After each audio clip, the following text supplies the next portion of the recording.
Есть ли здесь сыры, которые вот до сих пор активно пользуются спросом? Да, да, здесь их, в принципе, очень много. Вот один из них — это российский император.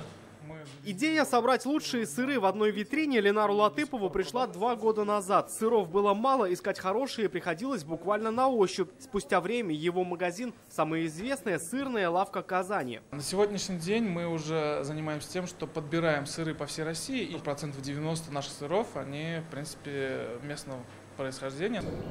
Чеддер, Гауда, Карфили, Чешир. Примерно год назад в его лавке появились и эти сыры длительной выдержки. Сыр, который попадает на эти прилавки, производят в том числе и здесь, на сыроварне в Высокогорском районе. Получаются классические сорта, используется татарстанское молоко, импортное и российское оборудование. По словам владельца сыроварни, только помещение и оборудование обошлись в 50 миллионов рублей. Чтобы развить дело дальше, нужны деньги, но лояльных программ, признается сыровар, для такого бизнеса мало. У нас остается только кредитование на сегодняшний день.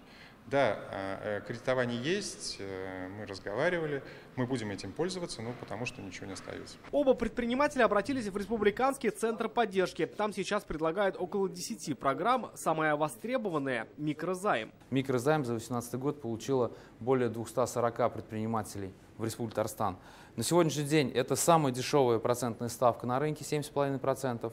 Сумму займа мы повысили с этого года до 5 миллионов рублей. Ленар Латыпов эти деньги намерен получить уже до конца февраля. По планам они пойдут на новый магазин в Казани, а у сыровара Эдуарда Касакина на увеличение объема и ассортимента.